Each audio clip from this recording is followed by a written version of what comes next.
You've heard a lot about the great transfer of wealth. It's a huge tectonic shift in the economy of nonprofits. In your own words, for those who aren't familiar with the great transfer of wealth, what is it exactly? Those in America who were born before 1964, so baby boomers and older, have accumulated the largest amount of wealth that we can trace ever in the history of the world. If $18 trillion were endowed, the draw on that endowment would exceed total giving in 2024. The Perpetual hero story. Learn how to tell stories. And then when you do, the payoff is then to make the donor the agent of change. You're listening to The Nonprofit Boost, where Double the Donation and industry leaders share practical tips to help you grow revenue and boost corporate fundraising at your nonprofit. Nonprofits are always being asked to do more with limited time and resources. Double the Donation's virtual summits offer practical insights, expert advice, and actionable ideas to help you grow your impact. Check out the summit calendar and register at doubletheDonation.com/virtual-summits. We'll see you there.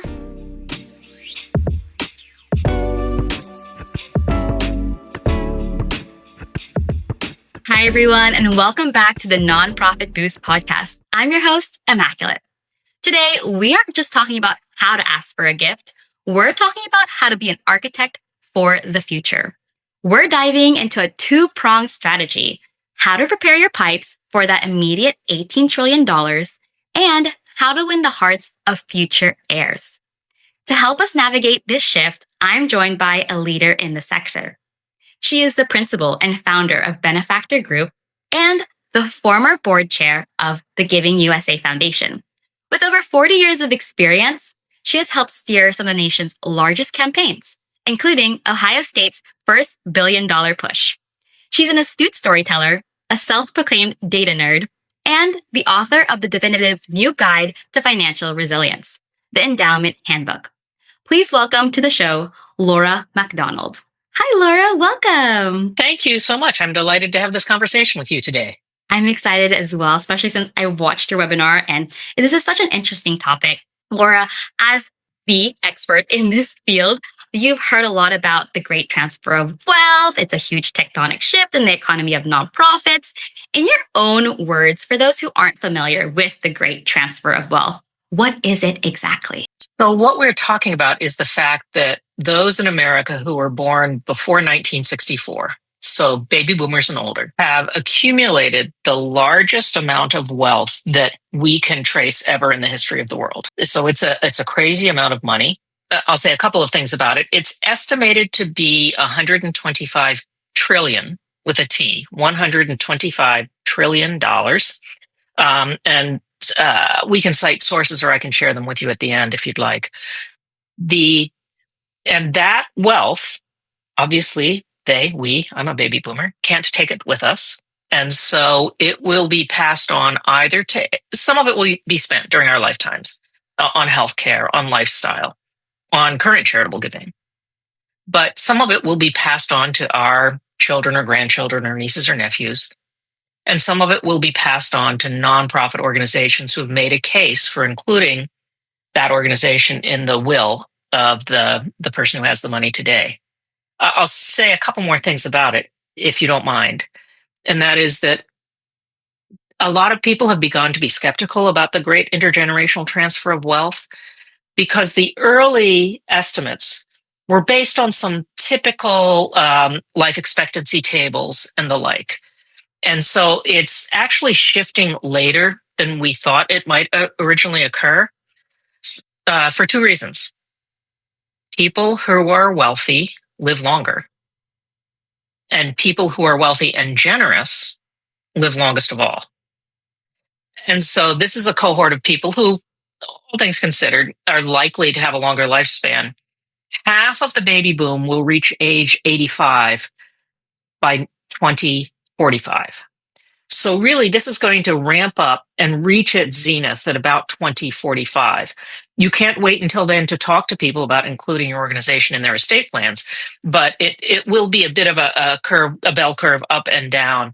as baby boomers reach their life expectancy. But that's what the great intergenerational transfer of wealth is when we talk about it. Thank you so much for sharing that. Yeah. Well, you did say it keeps getting pushed further and further, but, clearly it's there. It's going to happen. You have to be prepared for it. So it's really important for us, based on what you said, to take a look at our donor base, take a look at our pipelines to see if we're ready for that transfer. And so it really just moves us into our next question, because from what you said, it doesn't sound like this is a simple, handing off from point A to point B. We have multiple generations at play. You said boomers, Gen X, the silent generation, correct me if I'm wrong. Are they involved? To the extent that they are still with us, our parents and aunts and uncles, yes. Yeah. So I was just curious, how do each of these generations play a part in this wealth transfer? So there are still some members of the silent generation who are with us, and even the greatest generation. Those are our oldest Americans right now. And they likely will pass some of this wealth on to children who might be baby boomers. So baby boomers could still be inheriting wealth. Many boomers are still building wealth through successful businesses or the end of their career with their high earning years of their career. And so there's still some wealth accumulation going on amongst the baby boomers. That population is not getting any bigger. Obviously, we aren't birthing any more baby boomers, and there's not a lot of in-migration happening at that age cohort. There's less happening at younger ages, but very little ever occurred by the time people reach that life stage. And so in the end, baby boomers will accumulate most of this wealth before they pass it on. And a couple of things to keep in mind. One is that just based on demographic data, women live longer than men. So much of this wealth is going to end up in the hands of women.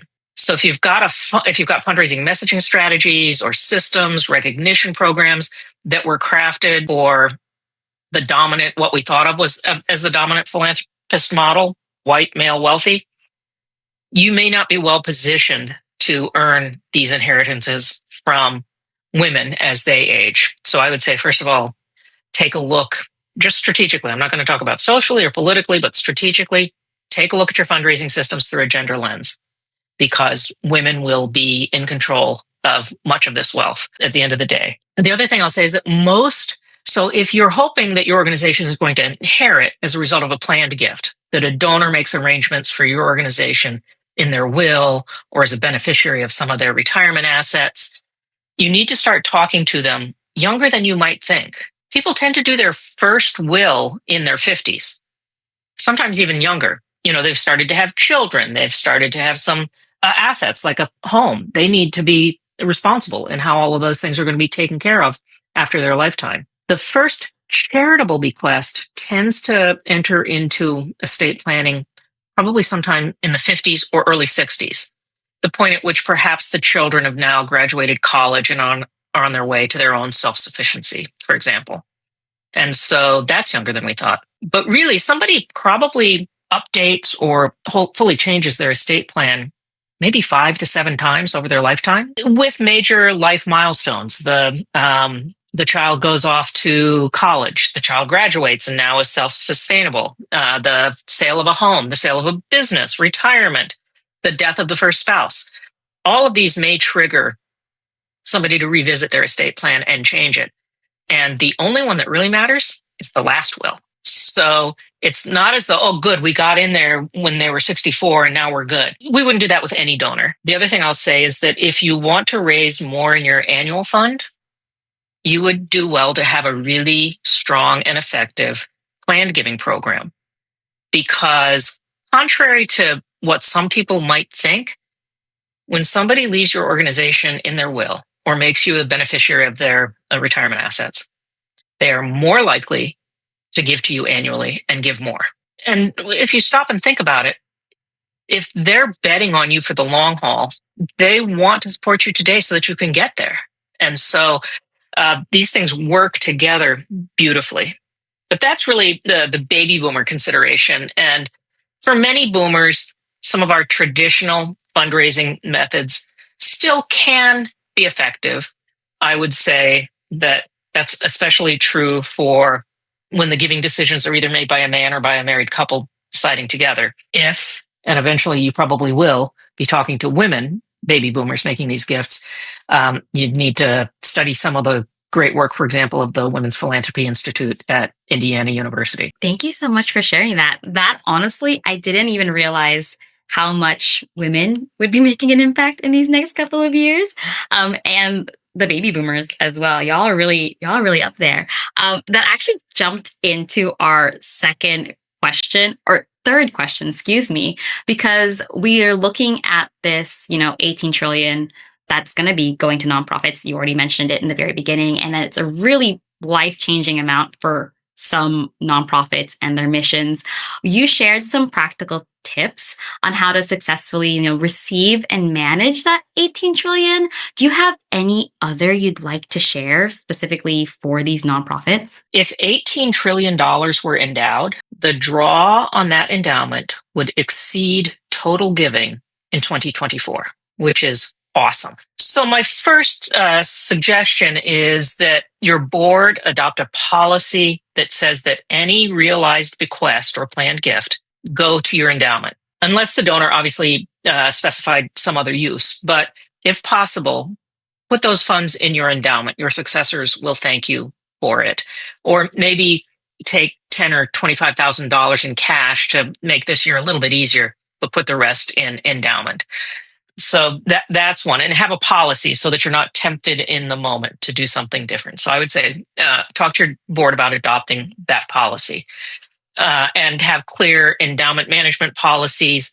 As you mentioned, the Endowment Handbook, there are some resources listed in the back of where you might find good models of the kinds of endowment management, investment, and draw policies that your organization should adopt if you're going to go down that path. The other thing I'll say is that if every nonprofit organization in America received an equal share of this $18 trillion, it would be somewhere in the neighborhood of $12 to $15 million per organization. And for a lot of organizations, a $15 million endowment, all of a sudden you've got an annual draw of $700,000. That's a big boost to your annual budget. It will not be distributed evenly. It's not distributed evenly amongst those who are holding the wealth. It's very disproportionate. There are a handful of uber wealthy, as we know, as we've seen in our economic models.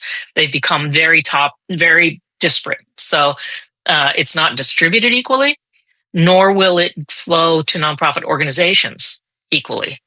And so your organization needs to be out there having the conversations with your donors about their intent.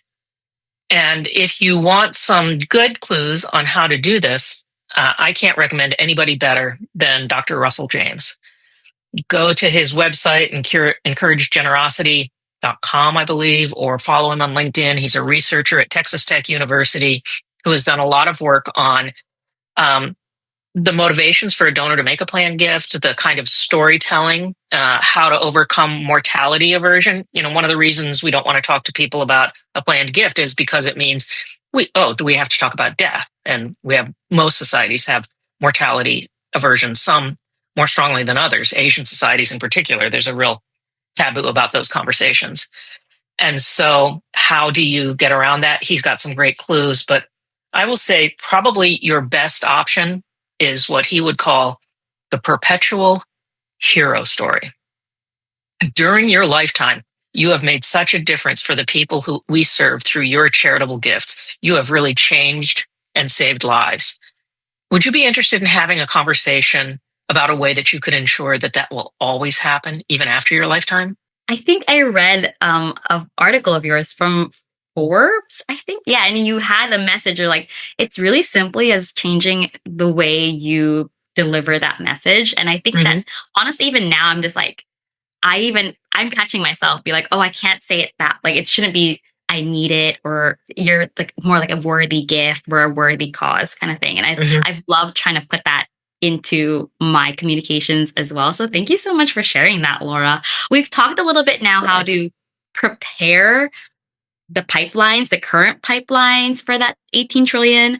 Let's jump a little bit into the heirs. How do we get them prepared? How do we get them more involved? We at Double Donation kind of share a few things, but I wanted to hear maybe a little bit of yours before what I hear from our side. Good. I'd love to make this a conversation and learn from you as well. So, as we said, $124 trillion in this great transfer of wealth.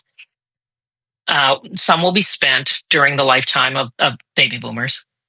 Some will be donated to nonprofit organizations. That leaves about $100 to $105 trillion that will go to Gen X, Millennials, Gen Z, and Gen A. So that's who will end up with this. Part of this conversation was motivated by the fact that our firm worked closely with Giving USA to develop a special report that was recently published on giving by generations. And really what that was a literature review, because when I wrote the Endowment Handbook, I was looking for some clues about talking about different generational patterns of giving. And I found that the sources were inconsistent, which was troubling to me. So I thought, well, why don't we do a literature review and try to help people navigate this? I mean, some of them were inconsistent as to how they defined the generations, so what the methodologies that they used. So that's really what this new Giving USA special report on giving in generations is meant to do, is try to help navigate literature that is sometimes inconsistent. And what we see, among other things, is that there is some really promising data about the level of generosity amongst these younger generations. Sometimes, and I will blame my generation, sometimes my generation maligned the younger generations. We talked about things like sitting on your sofa and liking posts, social media posts. That's not advocacy, that's slacktivism. Well, turns out there's value in that. There is real value both for the organization whose message is amplified and for the individual who is now beginning to form an identity as, I'm the kind of person who supports this organization. So baby boomers need to get over ourselves on that account. And that special report and some other good reports out there in the ecosystem have good information about how these generations want to engage, want to give. One thing that makes a couple of things make our job more challenging, in part because all of our systems were built for earlier generations and our behavior. One is that they want to be engaged, time, talent, testimony, or ties before we ask for treasure. Now, the cost per dollar raised or the return on philanthropic investment for those first four categories, we really don't have good systems to measure that. And so it can tend to bloat some of the traditional metrics that we use. I would say that means we need to rethink our metrics, not change our behavior. So they want to be engaged in all of those ways before they're asked to give. The other thing I'll say is that they really have few of them have an interest in making a philanthropic investment in an institution, but they are passionate about a cause. And so the first thing I would say is, how have you positioned your mission as a cause? This can be a great conversation at the boardroom, at the senior staff retreat.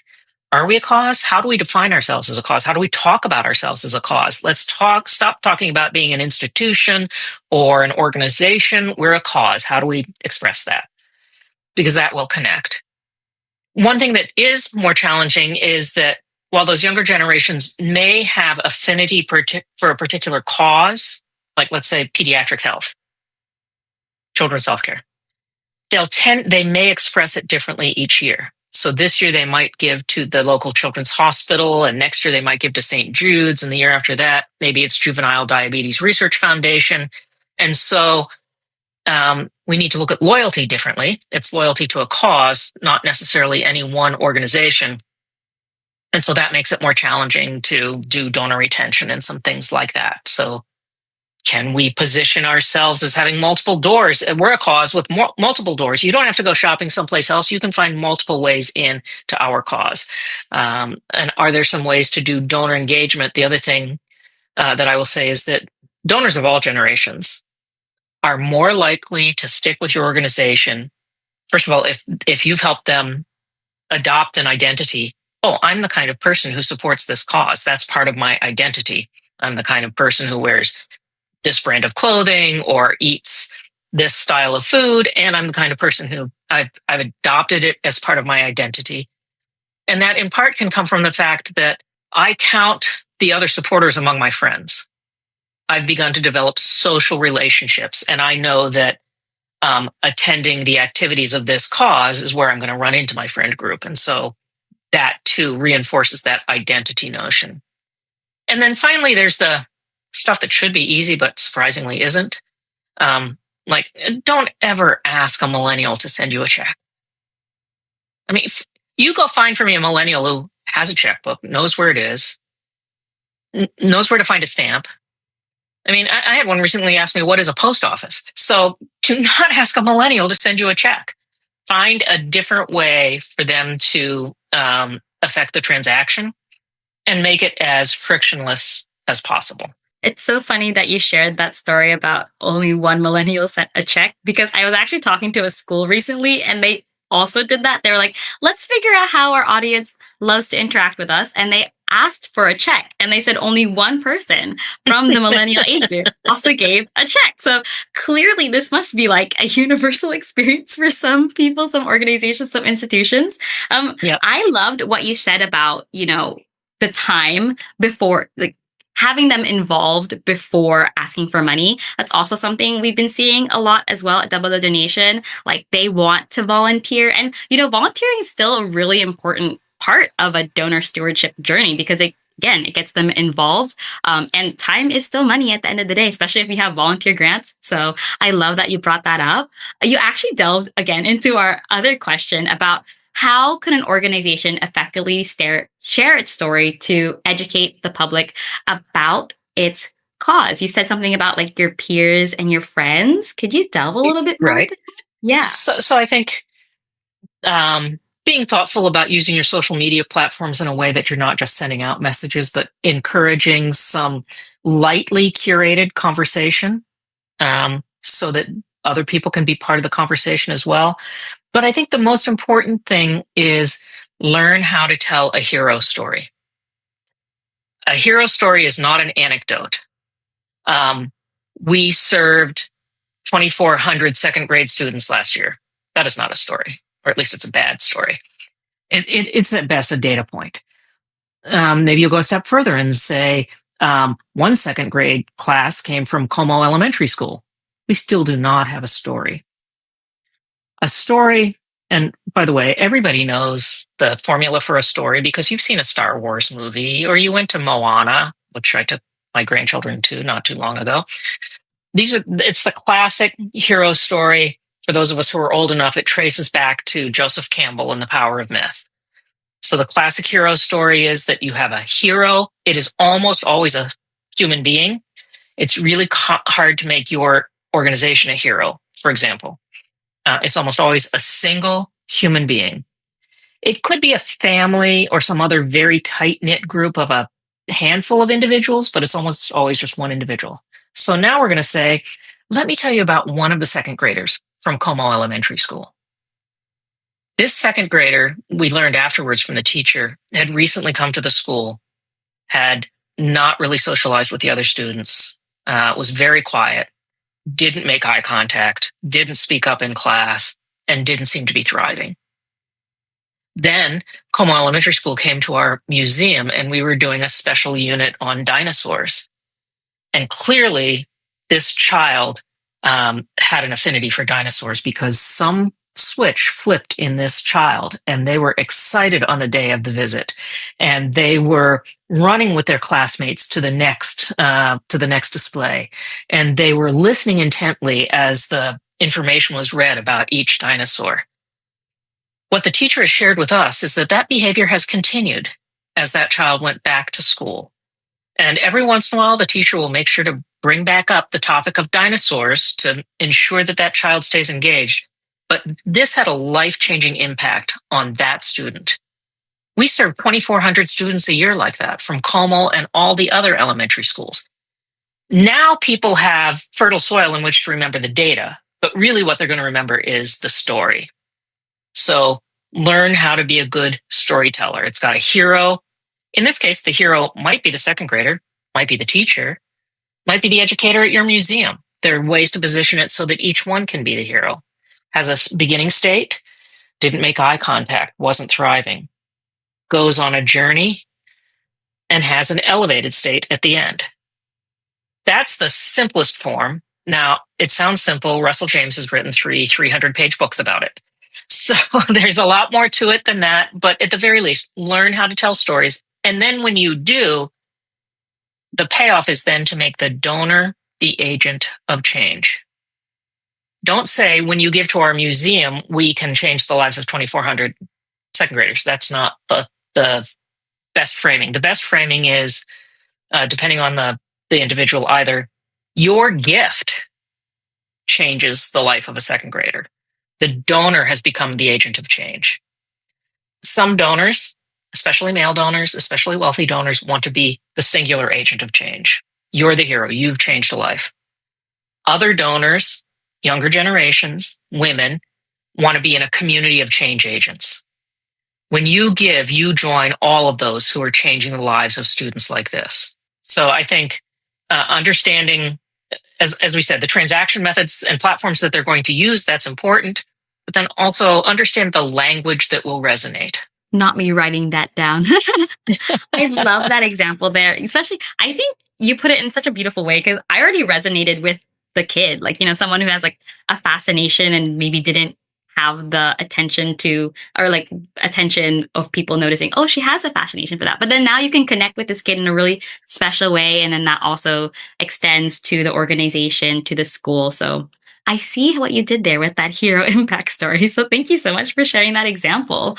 I'm going to move on because you touched a little bit on like the tactics of making it easy for people to engage with the cause. I mean, we see this a little bit at Double the Donation. Like, we are trying to make it as easy as possible for people to interact with giving, be part of the story, see themselves in the story. What other practices have you seen that you're like, y'all should be doing this? We touched on this a little bit earlier, but ask them to take some action before you ask them to give. Could be a survey. It could be amplifying your social media messages. It could be done in a day volunteering. Come and help us clean up the park or paint the mural or whatnot.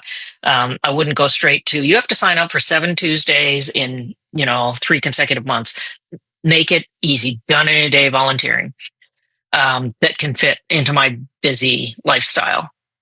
Again, these are all things that place a burden on our existing systems within the nonprofit sector, but we need to figure it out if we're going to keep these generations of donors engaged.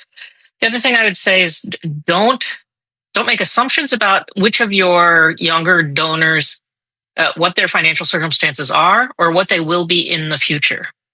I read a couple of stories recently for a speech I gave about, the first was a woman named Osceola McCarty. I don't know if you've ever heard of Osceola. From Hattiesburg, Mississippi. Had to drop out of school in 6th grade because her aunt was ill. Spent all the rest of her life washing other people's clothes by hand because she didn't have a washing machine. Lived modestly, never married, never traveled. Put a little bit of money in the bank every week. When she could no longer work, she went to the bank to determine what her circumstances would be. She found she had $280,000 in the bank. She ended up endowing scholarships for African Americans at the University of Southern Mississippi, I believe it is. So don't make assumptions, because the worst thing that you can do is treat somebody like a nobody in one of your donor corps and send them form letters and forget to recognize them when they come to your events. And then all of a sudden you read in the newspaper that they inherited $10 million and you love all over them. That's the other thing I will say about everybody, but younger generations in particular have great radar when it comes to authenticity. They can tell when you're authentic and when you are not. And so, all of a sudden, paying somebody a lot of attention after they've received their high-profile parent or grandparent passed away is not going to serve you well. Just treat everybody with respect from the start, to the extent that your resources allow you to do that. So I think that's one, is don't assume who these folks are going to be. Don't wait until, the other thing that will happen is, if they are fortunate enough to receive an inheritance like that, they've probably already established the causes that they care about. And it's going to be pretty tough for you to break in after the fact, and pretty obvious why you're doing it. And they're going to wonder where were you when, I was just a struggling, straight out college kid trying to make ends meet. So I think, and a lot of this just boils down to do the right thing, treat people well. And then a couple of other things. One is that there are mixed data about the extent to which younger generations want to do monthly giving. Lots of Americans, their whole life is subscriptions now. They subscribe to their streaming services and to their food service, and they just, we're subscribing to everything. And some want to give that way, others don't. That's fine. Just meet them where they are. Give them options. But also, don't make decisions for your donor, and particularly don't make decisions for them about how much they're able to give. I see too many direct response fundraising opportunities, let's say, and you can picture this. Here's the response device. Yes, I'll give, or the online form that they're filling out. And there's a series of checkboxes. Tell us how much you'd like to give. And it might be 50, 75, 125, 250, 500. There are at least, and then there's always at the bottom something that says other. There are like at least three things wrong with that form. The first is I would always put the largest number at the top and work your way down. Don't go from smallest to biggest, go from biggest to smallest. There's probably a range where that donor is comfortable. Don't you want them to hit the bigger number first? So biggest to smallest. I would not have a $50 option. A $50 gift. I mean, if somebody gives you $50 or even $5, accept it and thank them, of course. But for most donors, if they have the capacity to make a charitable gift, if they're giving you $50, it is highly unlikely that you will retain them as a donor. That's sort of I'm doing my civic duty thing here, but I don't really love you very much. We want them to love us. They probably don't love us until they're giving something closer to $200. So I would, again, not have that bottom level. But the other thing I would do is instead of saying other, when we say other, what is it that we expect? I'll use really bad language here. Really? We expect that the donor is going to try to get away with giving less than we ask for. Okay. Because we're bringing a scarcity mindset to our fundraising. If instead we bring an abundance mindset to our fundraising, we might say something like, delight us or surprise us. Now what we're saying is, we trust you to give us the best gift you can. It's a completely different message. Just on a tactical level, if you split your list into two halves and half get other and the other half get delight us, the response rate and the average gift size will be significantly higher. But I think also the relationship you're establishing with that donor is much richer, because that's what you're saying to them is, we trust you to do and $50 might be the best gift that they can give, in which case, as I said, accept it, thank them. But don't put that out as the first option of the kind of gift that we want, and just don't use other. Other conveys all the wrong things. Again, these micro little changes really make a big impact on how you present yourself as a worthy cause, and also how your donor is going to feel. I actually also had a story recently with a school, and they said they actually had a donor that came out of nowhere that gave them a huge donation, simply because they were having all these micro interactions with that organization that they weren't keeping track of, but clearly they had a really great impact on them. And they, towards the end of their will, when they were refreshing it, they were like, I want to give to y'all now. And so that was a really great gift. So again, it goes to show that, being nice all the time, well, not all the time, but when you can, respect people and don't make assumptions don't make decisions for them. Don't make assumptions about them. Just deal with them respectfully, which is why a lot of our work is common sense and common courtesy. And then we can build this other knowledge on top of it, like how to order a direct response vehicle or how to tell a story. I love that. Well, we've actually covered a lot of ground today. I mean, from 123 trillion to, the little details and how to say thank you, how to not assume. But for those who are tuning in, I love to leave them with some actionable advice. Laura, what's the single most actionable step a nonprofit can take in these next 30 days, the next month that can prepare them for this great wealth transfer? In in your email signature, in every direct response device, in every letter that you sent, just have a small message at someplace. Have you thought about including us in your estate plan? Please contact us if you'd like to learn more. Such a great starting line. Such an actionable starting line as well, because you can start now and then you can see the results as they come through your messaging. I could build a fantastic giving plan for you that will have lots of opportunities to invest in digital tools and everything else. And that might be the right thing for some of the organizations you're serving. But at the very least, just do the slow drip method. We would love to talk to you about your plans for the future. I love that. Thank you again, Laura, for sharing all that wonderful information. Again, it's not about doing everything at once. It's really just starting somewhere. Laura, for those who maybe have some lingering questions or want to learn more, what's the best way to reach out to you and Benefactor Group? I'll give you 3 options. How's that? 3 doors in. I'm on LinkedIn. Go to my LinkedIn profile, connect, and send a message, and we'll start a conversation that way. Benefactorgroup.com is our website, and there's a contact us form right there, so you can just fill out the form, and it finds its way to me pretty quickly. So happy to start a conversation that way. There's also a website called Endowment Handbook.com. We created it it's very simple. We created it when I wrote the book that was published by Wiley in 2024. There are some free resources on that. There are some ways to order discounted copies of the book if you'd like to. And I think that there's a way to start a conversation there as well. Thank you so much. Yeah, y'all can find the links in the description below.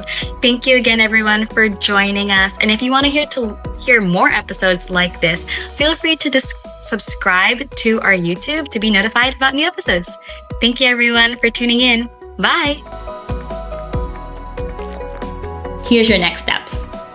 Visit doublethedonation.com to explore the tools and strategies that schools and nonprofits use to unlock more revenue through corporate fundraising. And if you found this video helpful, don't forget to subscribe and share the video with your team and peers.